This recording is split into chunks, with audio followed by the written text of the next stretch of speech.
আল্লাহ এক মুখে যে এত কথা কয়, আল্লাহর মুখ কয়টা? গেল 4 নভেম্বর মানিকগঞ্জের ঘিওর উপজেলার জাবরা মেলায় পালাগানের 1 মিনিটের একটি ভিডিও সামাজিক যোগাযোগ মাধ্যমে ছড়িয়ে পড়ে, যেখানে আবুল সরকারের বক্তব্য নিয়ে ধর্ম অবমাননার অভিযোগ তোলে তৌহিদি জনতা। তোমার মতো আরো 10টা 20টা আল্লাহ, 2-400 আল্লাহ যদি আরো বানাই দিতে।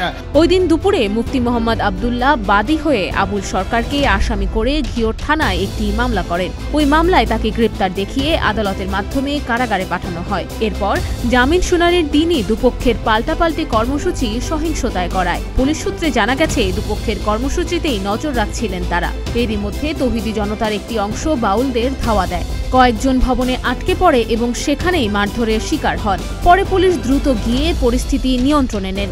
এই সহিংসতায় নিজ নিজ কর্মীরা আহত হয়েছেন বলে দাবি করছেন দুপক্ষই। তুমি ঢুকাইয়া আবার তুমি কও। মূলত তৌহিদি জনতার অভিযোগ, মানিকগঞ্জের ঘিওর উপজেলার জাবরা এলাকায় খালা পাগলির মেলায় পালাগানের আসরে বাউল শিল্পী আবুল সরকার ইসলাম ও মহান আল্লাহর সৃষ্টি নিয়ে আপত্তিকর মন্তব্য করেন। তবে আবুল সরকারের সহকারী শিল্পী রাজু সরকার দাবি করেন, আবুল সরকারের পালাগানের পুরো বক্তব্য প্রচার না করে একটি গোষ্ঠী তার বক্তব্য আংশিকভাবে সামাজিক যোগাযোগ মাধ্যমে প্রচার করে পরিবেশ ঘোলাটে করেছে।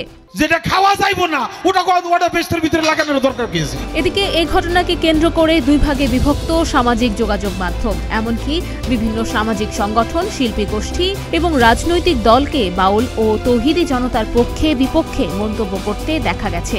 তুমি মানাইছো আর আমি খাইলেই দোষ।